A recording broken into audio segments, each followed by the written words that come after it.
Ladies and gentlemen, welcome to Advanced Dungeons & Dragons 2nd Edition, the Complete Psionics Handbook. In this introduction, I'm going to talk about psionics, how it's different than in AD&D according to this book.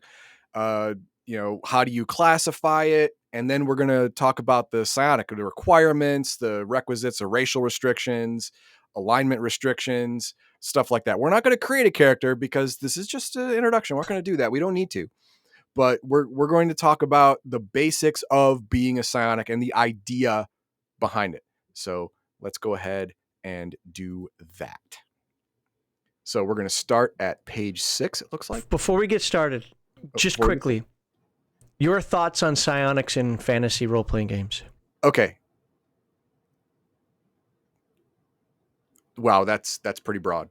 In most games I have found that have both magic and psionics is an afterthought. Psionics doesn't seem to fit just right. It doesn't. The only game system that I think does psionics correctly is Palladium. And AD&D 2nd Edition is not different than the majority of the pack. I feel that it is an addition that doesn't quite fit properly. I was never a fan of Dark Sun. I know I just alienated about half the viewers, but I don't care. I thought Dark Sun was retarded, and I don't still like do. The setting. Yeah, I don't either. With that said, do you think that this book came into being simply for the purposes of Dark Sun? No, let me be clear. They wanted it to be broader Dungeons & Dragons AD&D 2nd Edition. I completely understand that. But do you think that the impetus of this book coming into being was, hey, Dark Sun people, you need your abilities? Yeah. I would say that, yes. The reason being is because Dark Sun is the setting where psionics is most important, where everyone is going to be a psionic or a wild talent or know a psionic or a wild talent. So, it's going to happen. I'm going to explain wild talent in a minute. Don't worry about it. But for AD&D 2nd Edition, I don't think psionics fit. I love it. I love AD&D 2nd Edition psionics. I think it's awesome. The powers are great. But there's lots of buts. But let's go ahead and get into this. Exactly what is psionics in this game? Okay, this book contains 5 major revisions to the original AD&D psionics. The psionics is now a character class. Before, you had psionic abilities. It was either racial or you were special, but it wasn't tied to your class. Now it is. 2, the list of psionic powers is greatly expanded. Original rules, AD&D rules, had 50. This book has 150, and there's a bunch more. I can smell colors.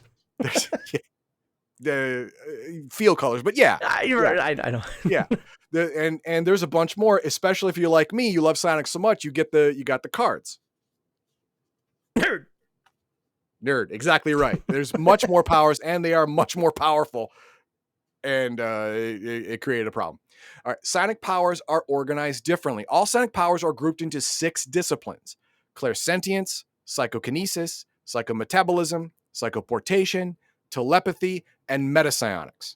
Within each discipline are major powers called sciences and minor powers called devotions. Characters can only learn from the disciplines they have access to. At first level, you have access to 1. As you go up in level, you have access to more. Now, there are rules in getting powers, in getting sciences, getting devotions, and what your first one means and stuff like that. I'm going to get into that in a minute. Don't worry. 4, psionic powers are treated much like proficiencies. And here's the first problem. Proficiencies in AD&D 2nd Edition, especially non-weapon proficiencies, which was what we're talking about, is an optional mechanic. Completely optional. It's not part of the main game. But now it is. As Heathen Dog says that, I want to put, for the audience out there, leave a comment if you did not use non-weapon proficiencies. My experience is everybody ever in the universe that played AD&D 2nd Edition used the non-weapon proficiencies. Yes. I'm sure there's somebody out there who didn't, and if that's you, let us know in the comments. Please do. Psionic strength points are not divided into attack, defense, and generic batches anymore. Psionic strength points in this book is a general pool of mana-like power. Many other games have a mana pool. You cast spells or use abilities. It drains your mana pool until it's so low that you can't pay for another power anymore. It's very much like that. You have a general pool, which the impetus for all your powers comes from. That's a good change. I like that because it may not be super realistic or anything, but it's much easier to handle as a game master and as a player. How does this fit in my campaign? There's no reason why adding psionics to an existing campaign should disrupt anything. I disagree. Psionics is a special kind of weird, and if you're going to introduce it, expect some problems. Expect a bumpy road. It's broken as hell. I'm not going to go that far yet, but it can be unbalancing very easily to a campaign that has existed for a long time without it. But in the second paragraph, it says, remember, everything in this book is optional. None of it is part of the core AD&D game. Great. Can If this segment something be over in here now? doesn't suit a particular campaign, rule it out. Okay, see, I have another problem with this. Okay, either everything's canon or it's not. Stop it. Stop doing this. You just made this entire book optional. This whole book. If these all this book's worth of rules were in the AD&D thing, it would have a blue box around it. Every page would be just a blue page, meaning it's optional. Well, I mean, the Fighter's Handbook was just as bad. So, I mean, everything. If anybody wanted to incorporate Fighter's Handbook stuff into my game, I'd be like GTFO, just like I would with this book. Yeah, get out. But the thing with this is, it says, hey, you don't like something, take it out. Cherry pick. The problem with that is you even mess up balance even more.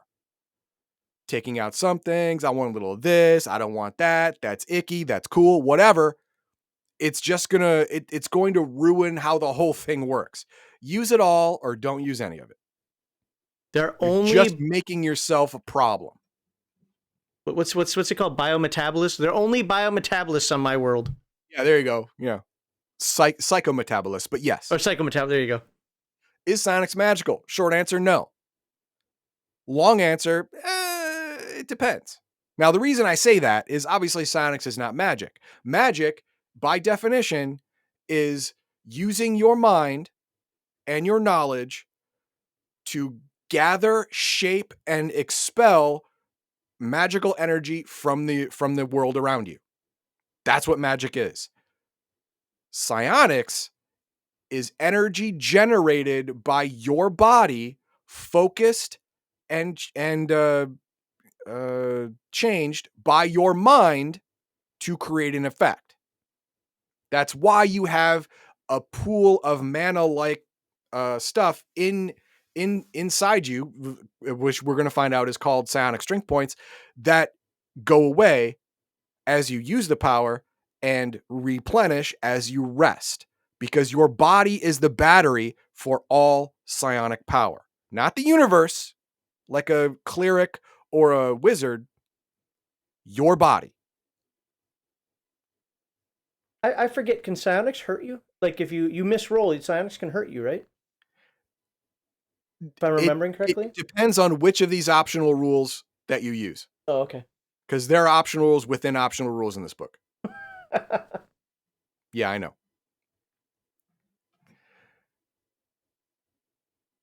More than any character of any other class, the psionicist is self-contained. Unlike the fighter and thief, he needs no weapons. Unlike the priest, he needs no god. Unlike the wizard, he doesn't rely on outside energies. His power comes from within, and he alone gives it shape. So, a psionicist is literally the only character in this game that can use supernatural ability. Well, the only, player character in this game that can use supernatural abilities and needs nothing.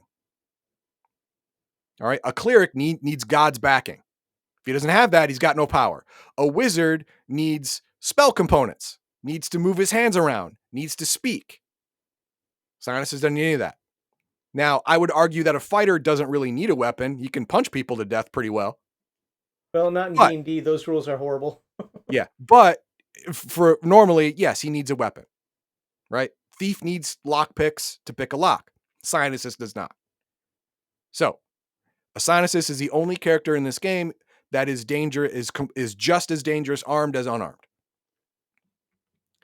Now, because of that, the requirements are strict. 3 ability requirements. This normally doesn't happen. I mean, it's not as bad as a paladin, but it's close. You need a constitution of 11, intelligence of 12, and a wisdom of 15. That 15 is not easy to get if you're rolling 3d6 straight up. It's hard. But so if you do it, you're a special boy. And you get to be a psionicist if your game master says, you're special boy enough. Now, the reason why you have both physical and mental prime requisites is because of how the psionicist powers work. I told you earlier, the power is your power battery is your body. The stronger your body, the stronger your battery. And Constitution of 11 is the minimum amount required to have a proper battery. Your intelligence and wisdom are used to shape your body's energy to create an effect. You have to have both the mental speed and acuity and the discipline and knowledge to do this properly. Therefore, wisdom and intelligence are also required. Now, the prime requisites are constitution and wisdom. This should not be a surprise to anyone. The races allowed are human, halfling, dwarf, gnome, elf, and half-elf. These are the PC races that can be the psionic class. Now, just like in all other races, except for the half-elf bard, only the human has unlimited level advancement in psionics. All these other races that can be a psionic, like this guy, they have level limits. Halflings 10, down to elves and half-elves, that's 7. Now, is this detrimental? Not really, because the demi-humans can multi-class. And while they'll stop at 7, 8, 9, or 10 on a psionicist, their other class will still go up. So, that's just the way it is. The other big one is alignment. You don't have to be good. You don't have to be evil, but you have to have an ordered mind. You must have a disciplined mind. That means you cannot be chaotic anything. You are not allowed to have a chaotic adjective in front of your alignment. You're good, evil, or neutral. You're lawful good, you're lawful evil, you are lawful neutral, you're neutral good, you're straight up neutral, or you're neutral evil. That's it. You get chaotic nothing. Because your mind must be ordered and disciplined. A chaotic alignment is too fly by night. It's too, the situation could change my opinion. No, not with a psionic. It is very important that you have your thoughts and your actions come from a centered point at all times. In fact, if you become chaotic because your game master says you are acting in a chaotic good fashion and you have been for a while instead of your neutral good alignment, your alignment is switched to chaotic good. Every day you will lose access to one of the disciplines you have. And while you are chaotic, you cannot regain psionic strength points, the mana to use your abilities. You can still use them, the ones you still have access to, but you cannot regain from your pool. Now, this also means that if your alignment is shifted because of magic, the same thing happens. Doesn't matter. Your mind is now chaotic. You're losing your powers. So be wary of that. If you are psionic, your alignment matters. Just like a paladin's alignment matters. Don't mess up. So I already spoke about there are clairsentient powers, psychokinetic powers. I'm going to explain them a little bit here. Clairsentient powers is all of the sensory abilities that go beyond normal mortal senses. Precognition, clairsentience, clairaudience. You can see or hear things that are far away. I believe it's even see someone's alignment or aura or whatever. Extrasensory perception of the physical kind is clairsentient. Psychokinetic is using your mind to physically alter the world. Telekinesis, telekinetic punch, levitation, gravity manipulation, whatever. It's all psychokinesis. Psychometabolic is changing the way you or someone else's body works using psionic powers. You can make yourself stronger. You can make someone else weaker. You could give yourself animal features, like you want claws to rip into somebody. You can give yourself claws. There's a power for that. Those are my favorite ones. Those are really the only ones I even remotely liked. There you go. Telepathic powers. This is all extrasensory perception that is not of a physical nature. This is a sixth sense, not the five physical senses. So reading other people's emotions, reading other people's minds, stuff like that. Wiping someone's mind. There's a power for that. Right? So all of those are telepathic. And metapsionic is the discipline of psionics that amplify other psionic powers. Like you would have a metapsionic power that amplifies telekinetic powers or telepathic powers or metabolic powers, whatever. This is your power multiplier discipline. And then there's psionic strength points. How do you get psionic strength points? Well, it's pretty easy. Where is it? Is it like Palladium where killing babies works? No, killing babies doesn't work. Okay. Psionic strength points. The total number of psionic strength points that a character has depends on 4 factors: wisdom, intelligence, constitution, and experience level. Wisdom, intelligence, and constitution determine the psionic's inherent potential. Starting psionic points. Level 1 is your inherent potential, because anything times 1 is, guess what? Whatever you times by 1. Follow these steps. Find the character's wisdom score on table 5. Okay, Max, give me a wisdom of 15 to 18. We like to use 15 here. Let's just go with it. Okay, 15. Base score of 20. Okay, I got 20. What's next? Add the appropriate ability modifiers for intelligence and constitution. Okay, what's his intelligence and constitution? What was the minimum constitution? Minimum con is 11. Minimum intelligence is 12. All right, let's just do 2 13s, call it a day. Okay, that is 0, 0. No ability modifier for either of them. So let's look at number 3. No, that's it. That's your inherent potential. 20 PSPs. That's what you have at level 1. 20. Okay. 20. Well, how does it go up? Every time a character advances new level experience, he expands his total pool. To determine how many he gains, find the modifier on table 5 for his wisdom score. His wisdom score is 15.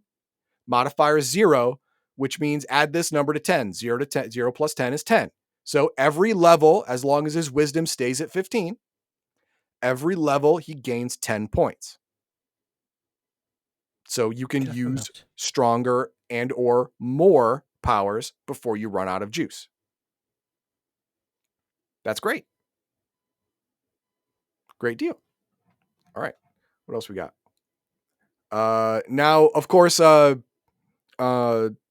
psionicist and actually everyone in the powers books, all the different classes in the powers books, they have new non-weapon proficiencies that are for them. And this one's no different. But these are required proficiencies, though, aren't they? Unlike the other ones where it's just optional add-ons. Yeah, aren't these required? If you're using powers books, you're using non-weapon proficiencies. You are.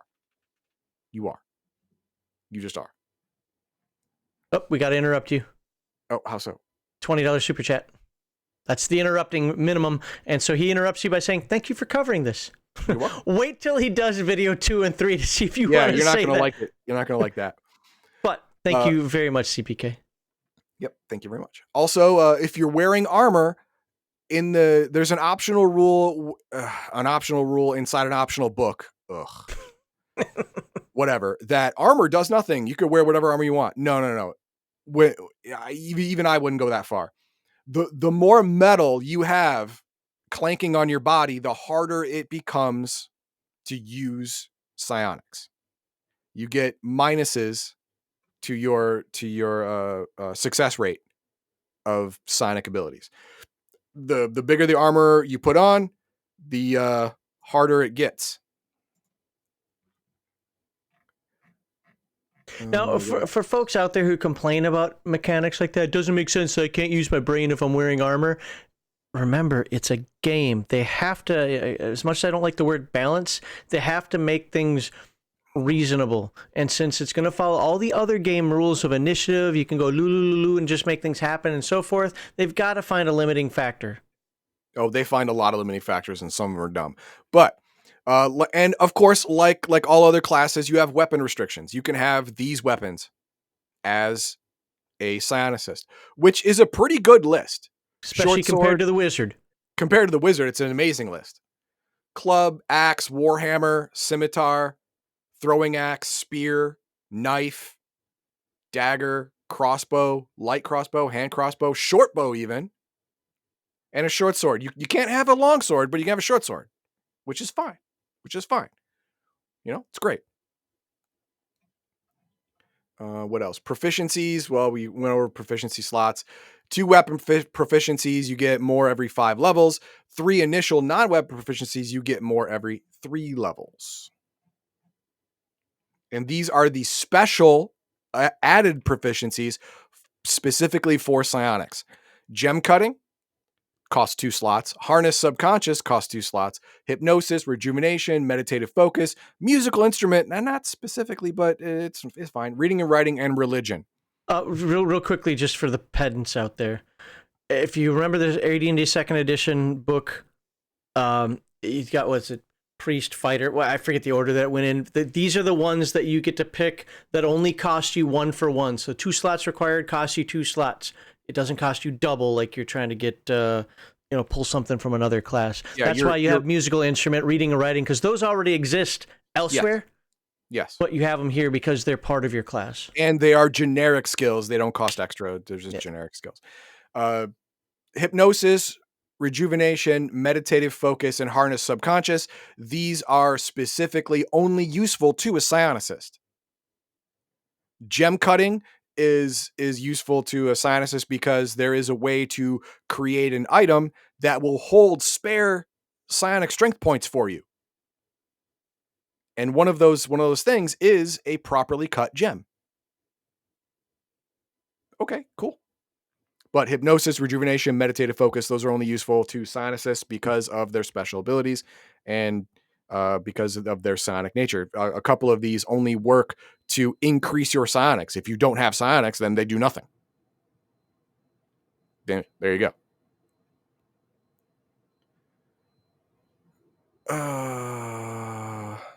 Then there is wild talents. Now, wild talents is something, it's another option inside an optional book. Wild talents is the ability for anyone to have psionics by accident of birth, or a psionic performs psychic surgery on you to open up your mind. Like Quato, open. I was going to say, open up your mind. Exactly. Yes. Quato real did. Quickly, it's AD&D first edition. I think this was in the Player's Handbook, if I remember correctly. It might be the DMG. It was just the wild psionics of AD&D first edition, right, expanded for 2e. Exactly. Now, there are 3 times where you as a non-psionic can check for wild talents. 1, when a psionic gives you psychic surgery. 2, when your wisdom score increases and psionics have already been introduced. Yeah, when your character's wisdom score increases to a higher point than it has ever been, or psionics is introduced into the game. So go hunt those Librams, tomes, and manuals, folks. There you go. And you get bonuses depending on your wisdom, con, intelligence score, because these are prime requisites of the psionic class. So if you have these up high as well, you have a greater chance of being a wild talent. Now, the base chance is 1%. Not great. It's modified as shown below. So let's say you have an 18 intelligence, wisdom, and constitution. 18. That's 3, 3, and 3. That's 9. That means you have a base 10% chance. Your level is a 9 or higher. 10, 11, 12% chance. You are not a mage, you are not a cleric, and you are not a non-human, because why would you want to be a demi-human? They're bums. So the best you could do is 12%. 12% chance. It's better than 1 out of 10, right? Technically, yeah. But there is, if you choose to roll, there is possibly a bad result if you fail. Here we go. The risk. Characters who attempt to unlock their psionic potential are tampering with the things they cannot begin to understand. If the die result is 97 or higher, some of these things will happen to you. Save versus death or wisdom is reduced by 1d6 points permanently. Save versus death or intelligence is reduced permanently. Or constitution is reversed. Or if you suck that roll so badly that you roll double odd, you must save versus death with a -5 penalty. If you fail, your wisdom, intelligence, and constitution are all reduced to 3. No. Let me help you out 2, here. 3. Not by 3. 2, 3. To the result of 3. That means you are now screwed hard. There is no coming back from that. You are not an adventurer with a 3 intelligence, 3 wisdom, and 3 constitution. You are only a liability. So I had to roll a bunch of times here, but I finally got a 98. So what's my save versus death?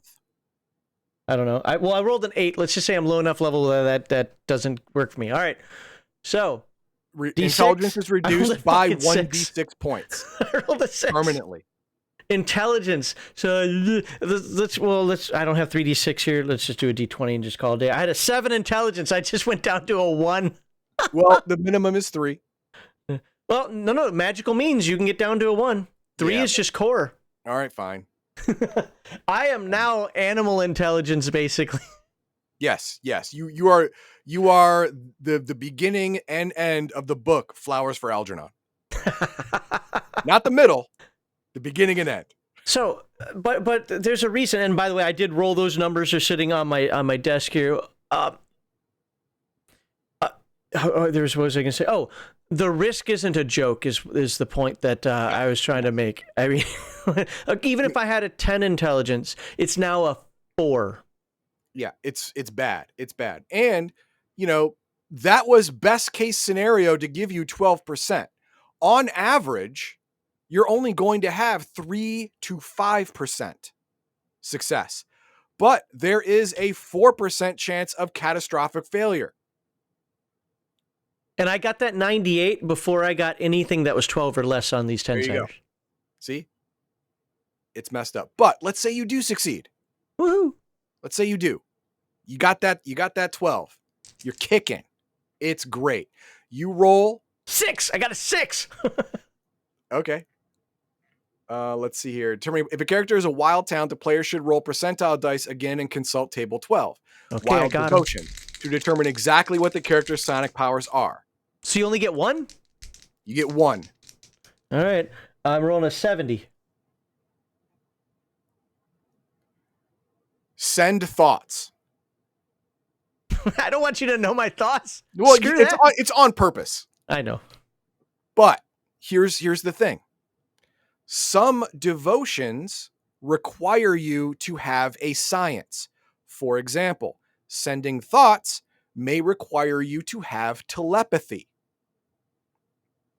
Which means if you're a wild talent that has sent thoughts, you must have the prerequisite as well. You get telepathy for free. You get all the prerequisites of the power you rolled for free. But the amount of PSPs you have, psionic strength points, your mana pool for using this power is very strict. It doesn't matter how many powers you get because it's all the same. Like an actual psionicist, a wild talent has PSPs. He receives the minimum number of PSPs necessary to use the power once. If a power can be maintained, he receives enough additional points to maintain it 4 times. Afterward, you receive 4 additional PSPs every time you gain a new level. Not your total level, but I started at level 10, so that means I have 40. No. It means at level 11 you get 4 more. So, you may hit the jackpot. You hit a devotion that has 5 prerequisites. So you have 6 powers. You still only have using that devotion one time and maintaining it for 4 rounds. So, for example, let's say send thoughts, using it one time is 5 PSPs, and maintaining it for 4 rounds is 2 times 4, 8. You get 18. But I have 6 powers. I can't use them all. I'll run out. Yeah, you will. Well, that's why you're a wild talent and not a real psionicist. Exactly. Yes. You may not even have enough PSPs to use a science. It just costs too much. It costs 40 to use one time. You only have 18. You still have it. You just can't use it. Not for a few levels. Till you get up there. Or you get a receptacle like the gem cutting thing I spoke about earlier. But you could roll a science. If you get... Here. If you get a 91 to 99 on your roll, you roll on the sciences. Hold on, chart. let me see if I can get it here. Oh my God, come on. Nope. Or if you get a double lot, you choose any devotion you want and then roll on the sciences. Now, 60. In this instance, if you're rolling twice and you get 2 powers, the rules are as follows. You get to use both powers once and maintain both powers for 4 rounds if it's maintainable. Okay. So your total PSPs will be more. But you rolled really well. You deserve it. You rolled a 90 something or higher. So I got a 95, but before then, Jonathan Frost has something to say for $20. And why does the text state power or powers? I don't know exactly what that was related to. Because a wild talent can have more than one power right here. Roll 2 times, roll 3 times, choose any 2 devotions. You could have more than one power with a single roll. And if that happens, that means you get enough PSPs to use every power once and maintain every power for 4 rounds or 4 times. So your total mana base or PSP base is going to be larger because you have more powers and you rolled them. So it's just based on what you get off that chart is what it is. It's based on that chart. Your PSP total is based on how many powers you initially get, not added prerequisites. Those don't count as to your total, to your PSP total. Those don't count. What is interesting about it, though, is, I mean, if somehow, some way, I'm being, extreme example here, you roll 3 times, you get 3 different powers, and each of them requires a prerequisite or 2. I don't know if any require 2. I seem to remember some required 2. Some require 2. There's a couple that require 3. You could theoretically have 9 powers, but you only get the activation power 3 of them. And maintain all 3 of those for 4 times. So that's if they're maintainable powers. If they're maintainable, yes. Something that's instant, like disintegration, is not maintainable. You just disintegrate or you don't. No, I'm going to keep that on. Yeah, that doesn't work like that. So that power, you would only get enough PSPs to do it one time. Can I roll my 1 science? Yeah, go ahead. Roll a science. 38. 38. That is energy containment. Or my gambit? Well, you will not take damage from fire, pure magic, stuff like that for as long as you have a better chance of not taking. I believe it's like if you fail your saving throw, you take half. If you make your saving throw, you take none. The thing I wanted to show off was that sciences are either stronger or more versatile than devotions. Usually stronger. Yeah. Usually that's it. They're just way stronger. The effects are broader and more encompassing. For Palladium fans out there, since we have a couple of you, it'd be the difference between a minor and a major power in Heroes Unlimited. That is true. That is absolutely true. But that is going to be it for our introduction to psionics. Now, in the next video, I'm going to talk about the powers, why they're great and why they're horribly broken. And I believe a little bit about the mechanics, or I'm going to save that for love. I'm going to save that for the third one. Third one was like, I called the good, bad, and the ugly, but you said what's great and what's terrible. Oh, okay.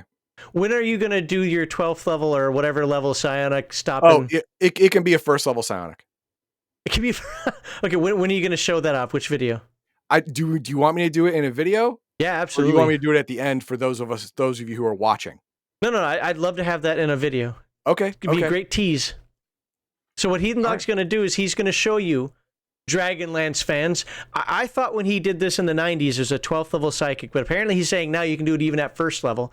Yep. He's going to tell you how a psychic of whatever level could have stopped the cataclysm that destroyed the world, the fiery mountain that the gods threw at the planet.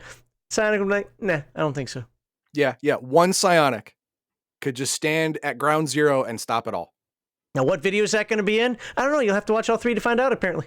There it is. There we go. Let's hit some of these comments here.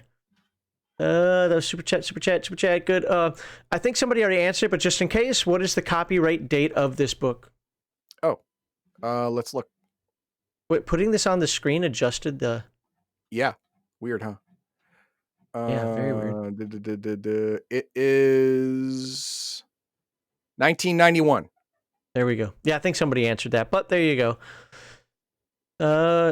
Seraphis says, I think Dark Sun is an interesting setting idea. That's my stance. I think psionics and fantasy is interesting, but the reality is that implementing both is harder than it seems. Yes, I completely agree.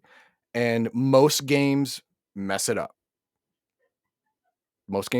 And D&D, but I think it's because of what you said. Most games use it as an afterthought. Yeah, it's an afterthought. It's like you have this beautiful Lamborghini and you duct tape an extra mirror to it. I mean, it's functional and it works, but it's ridiculous. In some generic games, I don't know, something like Free League or GURPS or whatever, it's probably not a big deal. A hero system would be no big deal because it's got mechanics just set in place for any type of power of any type of source that you want, right? But in a game like Dungeons & Dragons that has all types of subsystems and so forth, you have to make sure that it's not just magic by another name. Yep. It's, it has different strengths and weaknesses because you want to have that, that kind of trifecta of the mage, the cleric, and the psionicist, so that they're not overlapping each other too much. And I'll be upfront, I think he's gonna be nicer about it than I am. Second edition failed miserably. I do not allow psionics in my game, and it's not just Max poo-poo psionics all the time. No, they've broken every game that I've allowed them in. And we got another super chat. Why didn't it? Oh, that's right, because it doesn't automatically do that. Oh, it's annoying. Let's go to that super chat. I'm not even seeing it. I got it. Okay. Oh, because you started already. Okay, got it. For energy some DMs make us roll power checks for every 100 points absorbing. Again, that is an optional inside an optional that's wrapped in an optional. All right. So once you get into these powers books, it's a Wild West. What the GM says goes. Yeah. That's it. There are some... He has free reign to cherry pick every rule in this book. It said so in the first few paragraphs. Everything in this book is optional. Everything is up to the GM. I want this. I want that. I don't want this. I don't want that. That's cute. That's icky. Whatever. It's up to the GM. So every single table you go to playing a psionicist is going to be different.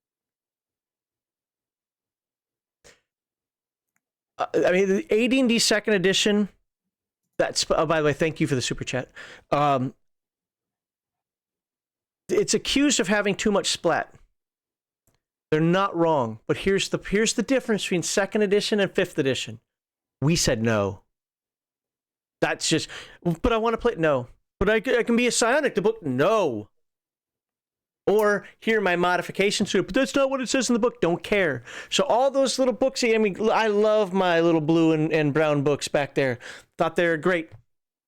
I only picked and choose fighters, the big one for the fighters. No, broad groups and tight groups are stupid. They're stupid. You can make some real world justification for them, but they break the game. Why even bother having proficiencies if you're just going to let the warrior use everything under the sun? There's no point. Yeah. Now, the Thieves' Handbook I thought was a really good one. So, I mean, some of them can be good. Some of them can, just pick and choose. The Wizard And Handbook was very interesting. Some of it I would never use. Like yeah, I love the wizardly diseases at the end. Yeah, that was fun. Yeah.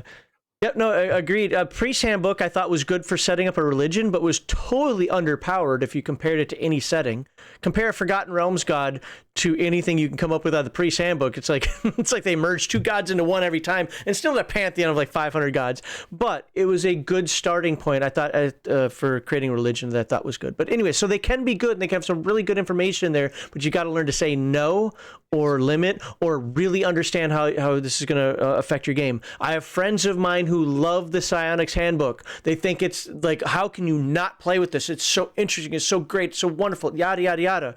I completely disagree with them, but they still have fun at their tables using it. It's just they have a different expectation at their table. Yep. So there's one on here. Do not put that on the screen. No, because there's a reason for it. There's a reason for it. Every Dungeons and Dragons game already has a shifter. It's called like an 18th level wizard, astral spell. Well, no, I mean there's the summoner is a specialty wizard in AD&D second edition. You can be a summoner. Right, but to have the shifting things, you still need astral travel, so on and so forth. So every wizard can already every wizard can be a shifter. Yes, there you go. And then but the thing is, you're 18th level or you're super high level when you're doing that stuff. Everyone around you is also super high level. So if you mess up, yep, you're not going to instantly murder the party like if you're first level in Palladium. Oh, I'm gonna summon and control this demon. Well, I summoned it, but the control, shucks, didn't work out. And now it's a TPK. And even if you do that, they're going to be too scared to tell you that to your face because you're 18th level. Yeah. If you fail to control it, it's just going to run away. Because you're 18th level wizard. You are no joke. The fighter has protected you, and now dividends are paying. But yeah, that was it. Oh, I thought you put that one from Kevin up there. Okay. No. All right, there we go. Where's my graphic? Let me go over here. Boom. There we go. Yeah, that's weird that yours changed like that. I know, it is strange, but it happens. All right, please like, subscribe, and share. There are a couple little points that we made in there. If you've got any comments on them, please put them in the comment section. Please timestamp or let us know what we were talking about, because I'm promising you after the stream ends, I'm not going to remember what the heck we said. So by saying, I think that idea is stupid, I'm not going to know what you're talking about, and I'm going to ignore the comment. But no, Psionics is one of those things that can be very contentious in AD&D second edition. Some people I know just absolutely love it. They think it's the best thing ever. Even outside of Dark Sun, I am of the opposite mind. I will not allow it in my games. I don't think it was play tested properly. I don't think it was balanced. Heathen Dog's going to go into some of that. I don't know if we'll agree or disagree, but he's going to go into some of that in the next video. And I look forward to seeing you then.